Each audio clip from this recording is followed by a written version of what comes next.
자, 오늘은 이제 바울이 이제 압송되는 과정, 두 번째 과정에 대해서 우리 말씀을 나누도록 하겠습니다. 지난 시간에 이제 바울이 이제 배를 타게 되는 모습을 보게 됐어요. 자, 바울이 이제 백부장, 바울을 후송하는 백부장의 인도 아래 이제 로마로 가는 배를 타게 됐죠. 자, 그런데 바울이 분명 경고를 했어요. 백부장에게. 자, 지금은 항해할 때가 아니다. 금식하는 절기가 지났지 않느냐. 자, 이번 항해를 무리하게 진행하게 되면은 이 화물과 이 배와 이 생명에, 우리 생명에 아주 큰 타격이 있을 것이다. 그러니 백부장 당신은 아주 신중하게 결정하라. 이렇게 바울이 경고를 했습니다. 자, 그런데 백부장이요, 이 바울의 입에서 나오는 이 하나님의 말씀을 듣지 않아요. 대신에 이 경험이 많은 선장 그리고 선주, 당시에는 이 선주가 배에 함께 탔다고 해요. 그 선장과 선주의 말, 곧 사람의 말을 더 신뢰합니다. 그래서 백부장은 하나님 말씀보다 사람의 말을 의지해서 그 항해를 강행하게 됩니다. 자, 그렇게 바울을 태운 배는요, 이제 로마로 향하게 되었어요. 자, 그런데 아니나 다를까, 가는 도중에 유라굴로라는, 지금으로 치면 우리 동아시아 편에서 보면 태풍이죠, 광풍을 만나게 됐습니다. 자, 그래서 그 배는요, 지중해 항복판에서 태풍으로 여러분 여러 날을 표류하게 돼요. 마치 그 요나가 하나님 말씀에 거부해서 거역해서 다시스로 가는 배에서 태풍을 만난 것처럼 이 배도 자그마치 며칠로 기록되어 있냐면 14일, 거의 보름 동안을 이 풍랑이는 바닷속에 갇혀 있게 됩니다. 자, 여러분 한번 상상해 보세요. 여러분 그 놀이동산 가면 이게 롤러코스터 있죠. 그 롤러코스터 같은 그거를 여러분 15일 동안 계속 탄다고 생각해 보세요. 어떻게 해요? 나중에 사람이 어떻게 해요? 다 진이 빠져요. 자, 여러분 배멀미하는 사람은요, 배가 조금만 움직여도 막 토를 하고 그러거든요. 그런데 이거는 풍랑이니까 막 이리 갔다 저리 갔다 막 그러잖아요. 자, 그러니 사람들이요, 나중에 진이 다 빠집니다. 야, 그러면서 살 소망이 없어요. 이제는 죽었구나, 그 생각밖에 없었을 겁니다. 그렇게 모두가요, 자, 절망에 빠지고 이제는 죽을 날만을 기다리고 있는 이 상황 속에서, 그래서 이 사람들은요, 아무런 소망이 없어요. 여러분 그 모진 그 파도 속에서 보름 동안 있었다고 생각해 보세요. 이제 죽는구나, 이제 곧 죽어도 아무런 이상이 없는 그런 상황이 되었을 때 누가? 바울이 이들에게 구원의 소식을 전해줍니다. 구원의 희망의 복된 소식을 전해주게 됩니다. 우리 사도행전 27장 23절에서 26절입니다. 우리 함께 봉독합니다. 시작.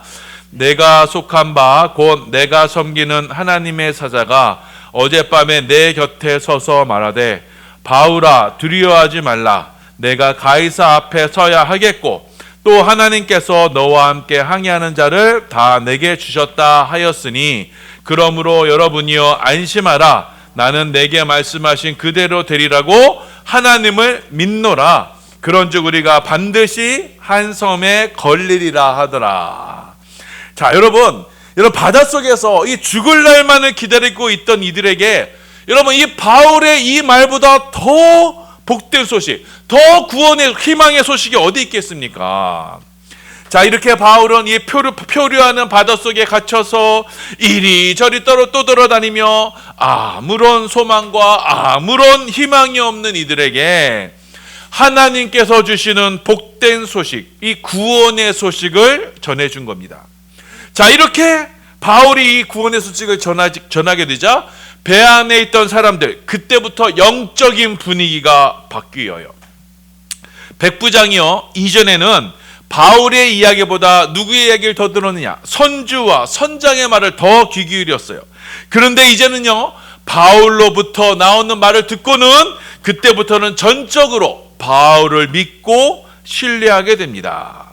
자, 이렇게 모두가 바울만을 바라보는 있던 상황에서, 그러다가요, 이 바울의 말대로 실제로 이 배가요 육지에 점점 다다르게 되는 것을 이 사람들이 느끼게 돼요. 우리 27절입니다. 우리 함께 봉독합니다. 시작. 열 나흘째 되는 날 밤에 우리가 아드리아 바다에서 이리저리 쫓겨가다가 자정쯤 되어 사공들이 어느 육지에 가까워지는 줄 짐작했다. 자, 바울의 말대로 보름 만에 드디어 우리가 육지에 다다르는구나 라는 것을 이들이 알게 되었어요. 그래서 이 백사광들이요 바닷물이 얼마나 깊은지를 재어봤어요. 그것들이 진짜로 점점 줄고 있는 거예요. 자, 바닷물이 줄고 있다는 것은 그건 뭐냐면 배가 육지에 가까워지고 있다는 얘기죠. 자, 그런데 여러분 문제가 뭐냐? 자, 이 배는요 지중해를 왔다 갔다 하는 아주 큰 배예요. 자, 그런데 지금 보니까 지금 어떤 작은 섬에 지금 도착하게 된 거예요. 자, 그러니 배가 크니까요 이 섬까지 이 배가 들어갈 수 있어요, 없어요? 들어갈 수가 없어요. 왜냐하면 이 큰 배가 들어가려면요 이 큰 배가 정박할 만한 항구가 있어야 돼요. 왜냐하면 수심이 낮기 때문에. 자, 그래서 보통 이 큰 배는요 그런 작은 섬에 들어갈 때는 멀리 그 해안에서 멀리 정박하고 작은 배로 육지를 왔다 갔다 해야 하는 상황입니다. 자, 그런데 지금은 비상 상황이에요. 지금도 지금 폭풍이 막 일어나고 있어요. 그래서 바다가 지금 막 요동치고 있고 바람이 해안 쪽으로 육지 쪽으로 막 불고 있어요. 자, 그래서 이 폭풍에 밀려서 배가 육지 쪽으로 막 밀려가게 되니까 어떻게 돼요? 지금 그대로 가다가는 모래톱에 박히게 되잖아요. 그래서 배가 암초에 걸려서 좌초될 위기가 된 거예요. 자, 그래서 이 사람들이 닻을 내립니다. 배가 더 이상 이동하지 못하도록 닻을 내리고는 배가 떠밀려 가지 못하도록 배를 고정합니다. 자, 그러던 사이에 뱃사공들에게 눈치를 딱 봤어요. 지금 저쪽으로 가면 육지가 있겠구나. 그런데 이 배는 여기 있으면은 좌초되겠구나. 배가 부서지겠구나. 그래서 일부 선원들이요 자기만 살겠다고 이 큰 배에서 연안으로 갈 때는 작은 배가 있다 그랬죠. 그 작은 배가 거룻배입니다. 자, 그래서 일부 선원들이 그 거룻배를 타고 몰래 도망가려고 했습니다. 자, 이것을 바울이 봤어요. 그리고는 백부장에게 알립니다. 자, 너희가 만일 저 사람들을 막지 않으면 너희도 구원받지 못한다. 이렇게 경고를 합니다. 자, 이 말을 듣고요 군인들이 어떻게 했느냐? 거룻배의 닷줄을 다 끊어버립니다. 거룻배를 아예 바다에 버려버려요. 우리 31절에서 32절입니다. 우리 함께 있습니다. 시작. 바울이 백부장과 군인에게 이르되 이 사람들이 배에 있지 아니하면 너희가 구원을 얻지 못하리라니 이에 군인들이 거룻줄을 끊어 떼어 버리니라. 자, 여러분 거룻배는요 배가 연안에 정착했을 때 움직일 수 있는 수단이에요. 자, 어떻게 보면요 이 표류하는 배의 마지막 희망이라고도 할 수 있어요. 자, 그런데 바울의 이 한마디에 군인들은 어떻게 해요? 아무 주저 없이 그냥 거룻배를 바다에 버려버리는 겁니다. 자, 그만큼 사람들은요 지금 바울을 신뢰하고 바울의 말에 전적으로 의지하고 있다는 것을 보여주고 있어요. 자, 그래서 이제 바울은요 배에 있던 사람들을 다 모읍니다. 자, 곧 있으면 우리가 육지에 도착하게 되는데, 자, 그 여태까지 여러분 14일, 15일 동안나 이 사람들이 아무것도 먹질 못했어요. 자, 그러니 마지막으로 배에 탈출하려면 뭐가 필요해요? 힘이 필요하잖아요. 그러니까 굶은 상태에서는 헤엄칠 수가 없어요.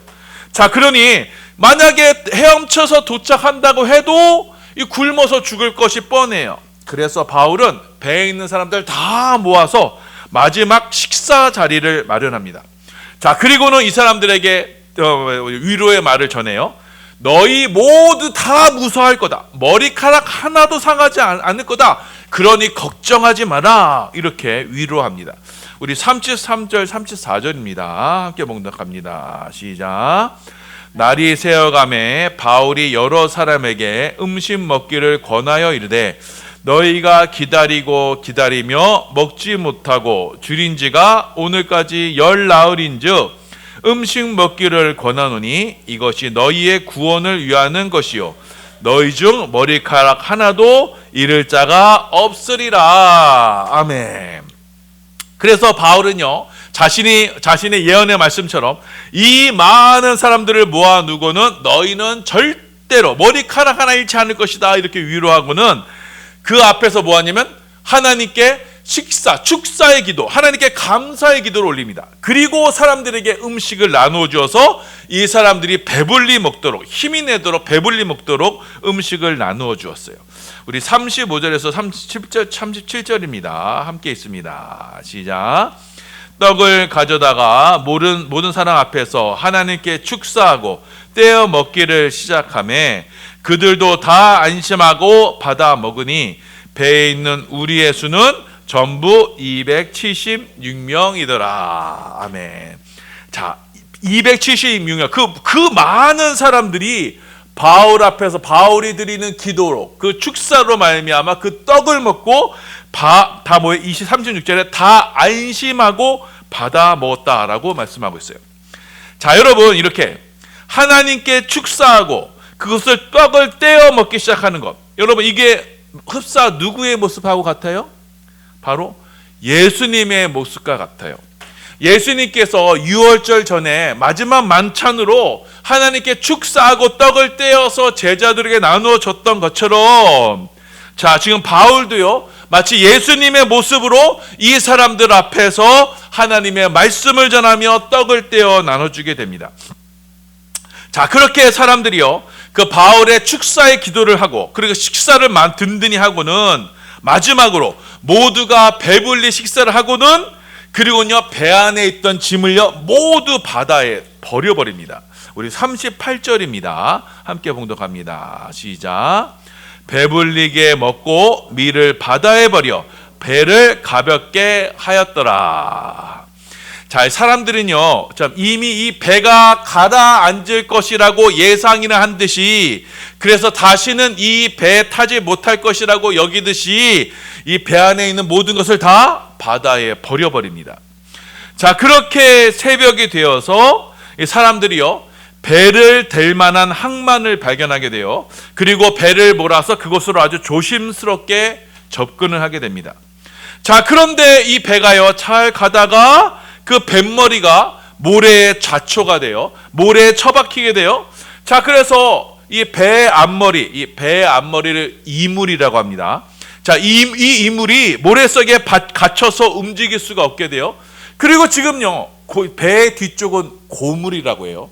지금 파도가 지금 고물 쪽으로 계속 세차게 막 내려치고 있어요. 자, 그래서 배 뒤쪽의 고물이요 막 그 파도가 얼마나 센지 막 깨지게 그 배가 큰 배가 막 깨지게 됩니다. 우리 41절입니다. 함께 봉독합니다. 시작. 두 물이 합하여 흐르는 곳을 만나 배를 걸매 이물은 부딪혀 움직일 수가 없이 붓고 고물은 큰 물결에 깨어져 가니. 자, 그러자 이제 배 안에 있던 사람들이 막 요동을 해요. 자, 왜요? 배 뒤편이 막 깨져 나가는 게 보이잖아요. 그러니까 어떻게 해요? 아, 배는 곧 이제 침몰할 걸 알아요. 자, 이 배 안에 있으면 지금 물에 빠져 죽을 지경이니 자, 이럴 바에야 어서 배에서 탈출하자. 수영해서 저 육지에 닿자 하는 사람들이 생기게 됩니다. 자, 그래서 이 모습을요 누가 보냐? 그 군인들이 보게 돼요. 자, 죄수들이 지금 막 물속에 헤엄쳐서 도망가려고 해요. 자, 그러니 차라리 이 죄수들이 도망한 것을 보자니 차라리 내가 죄수들을 죽이자 이렇게 결심을 하게 됩니다. 자, 왜냐하면요 당시 로마법에는요 이 죄수를 호송하는 군인들 있죠.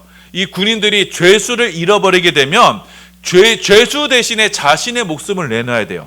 자, 그렇기 때문에 이 군인들은 이 죄수들이 도망할 바에 차라리 죽이자 이렇게 결심을 하게 돼요. 자, 그래서 군인들이 칼을 막 다 빼들었습니다. 자, 그런데 여러분 죄수들이 죽으면 누구도 죽어요?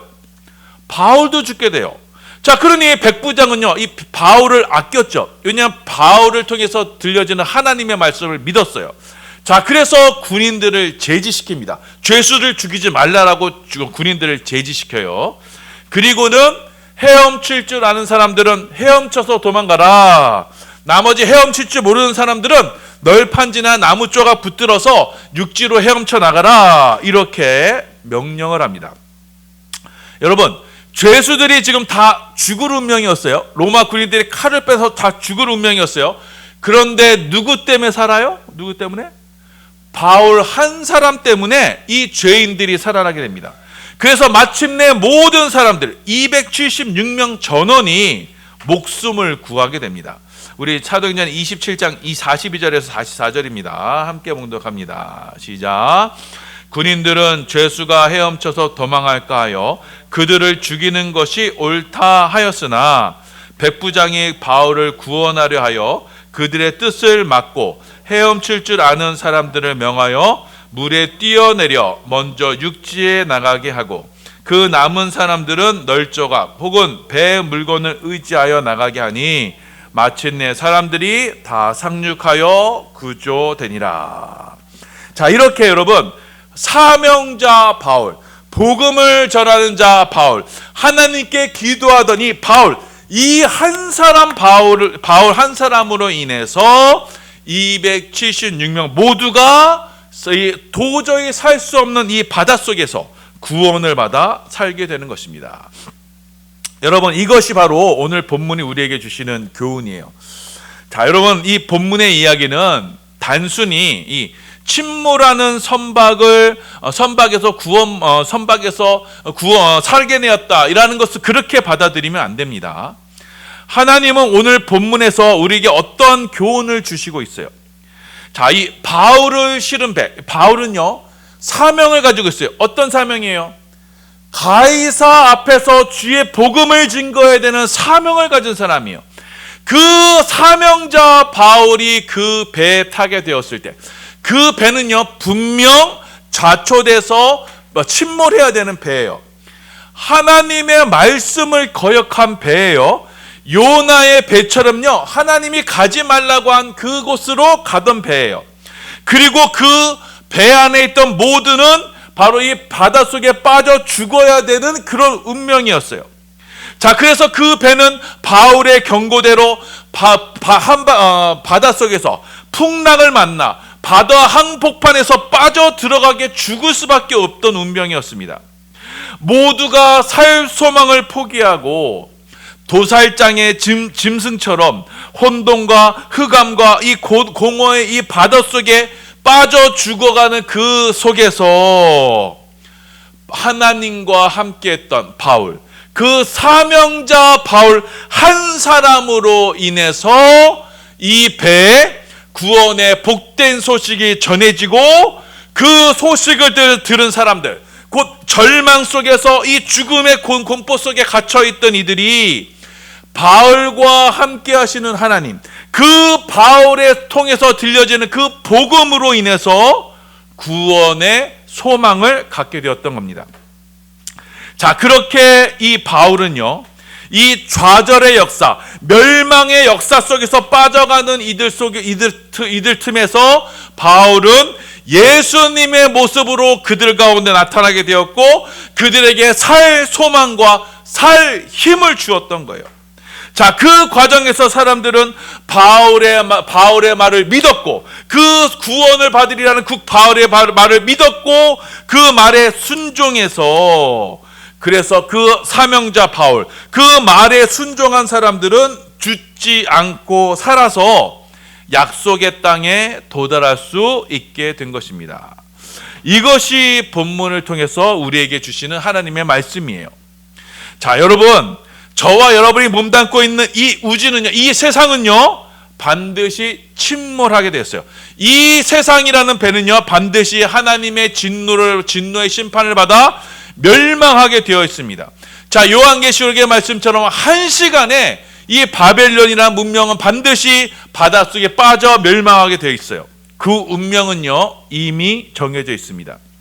자, 그때 여러분, 사람들은 지금 이 세상이 살만하다고 하지만요 분명 여러분, 배 안에 있는 모든 것을 다 버려야 하는 것처럼 이 세상의 모든 것들이 다 쓸모없어질 때가 반드시 오게 될 거예요. 이 세상에서 보아라고 여기고 있는 것들, 사람들이 끼고 있던 것들을요 그때는 바닷밖으로 던져야만 하는 그 날이 오게 될 것이고, 언젠가 찾아오는 그 날에는요 이 역사, 이 세상은요 하나님의 진노의 심판을 받아 산산이 깨어지는 그 배처럼 이 세상도 산산이 부서져 하나님의 진노의 심판을 받아 그 붉은 유리바다 속으로 빠져들어가게 될 겁니다. 그래서 여러분, 이 깨어져가는 역사, 이 깨어져가는 이 세상 속에 여러분 유일한 희망, 유일한 소망은 무엇이냐? 바로 바울을 통해 전해졌던 그 예수 그리스도의 십자가, 그 복음뿐인 것입니다. 자, 이렇게 여러분 이 세상은 지금도 바울과 같이 복음을 전하는, 복음을 전해야만 하는 사명자로 말미암아 이 세상이 지금도 구원의 소망을 얻게 되는 것이고, 그 소망을 따라 지금 그 구원의 복된 소식을 믿는 사람들이 머리털 한 알도 상하지 아니하고, 예수님께서 제자들에게 약속하셨잖아요. 너희가 머리털 하나도 상하지 아니하리라. 그 동일한 말씀을 지금 바울이 하시고 있어요. 그 너희가 머리털 하나도 상하지 아니하리라라는 그 구원의 약속을 받아 약속의 땅, 구원, 우리가 가야 될 하나님의 새하늘과 새 땅으로 들어갈 수 있게 되는 겁니다. 자, 그래서 여러분 이 세상의 역사가 멸망의 바닷속으로 빠져 들어갈 때, 하나님의 심판을 받아 모두가 멸망하게 될 때, 하나님의 백성들은 그 십자가의 복음으로 말미암아 그 믿음으로 구원을 받게 되는 겁니다. 자, 그때 우리가 이 세상에서 가지고 갈 수 있는 것은 아무것도 없어요. 이 세상에서 우리를 구원할 수 있는 것은 아무것도 없습니다. 오직 예수를 믿는 그 믿음뿐이고, 그 믿음이 우리를 구하게 되는 것입니다. 자, 그래서 여러분, 저와 여러분이 이 땅에서 받은 하나님의 삶, 우리가 감당해야 되는 사명은 무엇이냐? 우리 반석교회가 감당해야 되는 사명은 무엇이냐? 이 멸망하는 이 세상 가운데 십자가 복음을 전하는 것이에요. 그 복음이 우리를 살리고 지금도 죽어가는 자들을 살리게 되는 거야. 여러분이 처한 그곳에서 여러분의 그 사명을 감당함으로 말미암아 여러분의 주위에 있는 사람들이 그것 때문에 살게 되는 거예요. 여러분 한 사람으로 인해서 예수를 믿지 않은 자들이 구원의 역사에 동참하게 되는 것입니다. 자, 그 복음의 사명을 잘 감당하는 이들로 인해서 하나님의 약속이, 구원의 약속이 이 땅 가운데 실현되는 것이에요. 자, 그래서 여러분 이 말씀을 여러분 마음에 새기셔서 저와 여러분이 그 복음의 사명을 온전히 감당할 때, 반석교회를 통해서 주신 그 십자가 복음 전파의 사명을 온전히 감당할 때, 그 사명을 감당하는 하나님께서는 여러분의 생명을 눈동자같이 지키실 것이고, 여러분의 머리털 하나도 상하지 않게 함께 하실 것이고, 그 사명을 감당함으로 말미암아 여러분 주위에 죽어가는 276명의 사람들처럼 여러분의 주위에 죽어가는 자들을 구원하는 생명의 복음의 통로로 여러분이 쓰임받게 될 것입니다. 자, 바로 우리 반석교회가 이 사명을 하나님 앞에 온전히 감당하길 원합니다. 그리하여 늘 기도와 말씀으로 주님과 동행하고, 주님 지금도 기도를 통해서 말씀을 통해서 주시는 그 하나님의 말씀을 이 땅 가운데 전파함으로 말미암아 이 멸망의 세상, 지금도 자살률 세계 1위예요. 이 절망의 세상, 지금도 아무런 희망이 없는 이 세상에 주의 십자가의 복음으로 생명과 구원과 이들의 살 소망을 전해 주심으로 말미암아 이 복음의 사명 온전히 감당하는 우리 반석교회와 여러분 모두가 되시기를 예수님의 이름으로 소원하며 축원합니다. 아멘.